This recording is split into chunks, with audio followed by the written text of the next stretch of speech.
So today we will be pruning a A38 tree, and this is just an example.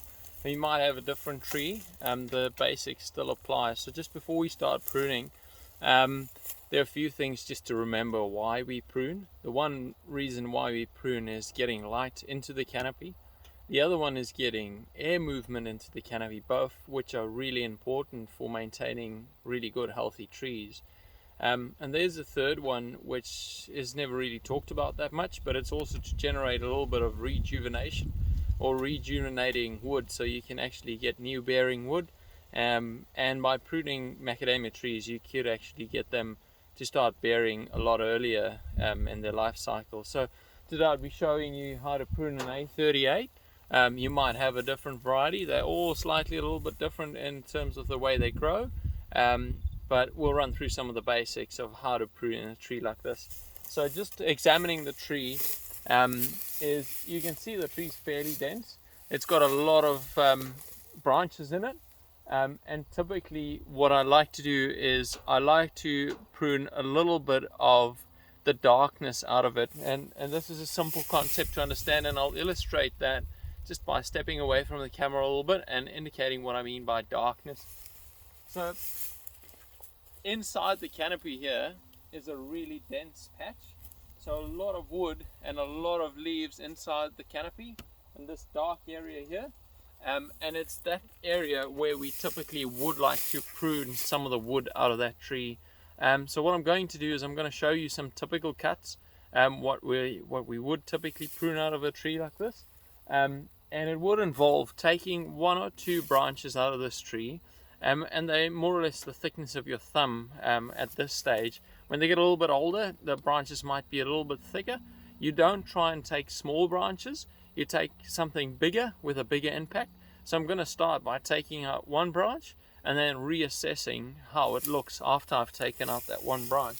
So I usually open up the tree as much as I can to see what's inside, and then I'd really like to go right in the middle of the tree and take something right out of the center of the tree. So for today I've identified this one as the branch that I want to take out, and I'm going to prune that branch right here. And just to give you an indication of what I've cut out, so this is a branch more or less the thickness of my thumb, not a substantial branch, but still a little bit of a branch that I've cut out there. Still, you can't really see the effect of this branch, so for that reason I'll take out another branch. I'll just keep this one here just as a reference that you can gauge the amount of wood that I would remove at every single prune out of this tree. So there's one for you. The other one is I'll go in and I'll still assess the density of the tree, and it still looks like it's really dense in this region in here. So I can't really see through the tree. I can't really see that light moves through the tree or that air moves through the tree. So I'd go right into here and I'll take out another branch. This one might be a little bit bigger, and I've taken out a branch like that. So another big branch, thickness of my thumb more or less, and I've taken out these two branches out of this tree. They're not really big branches. You can't see a massive difference in the tree. But what I can see is I can see a much bigger hole with light in here, which is fantastic. Topping this off and helping this tree maintain structure, there's a little bit of pruning, which we call it. It's not necessarily pruning. It's what we'd call tipping or manipulation.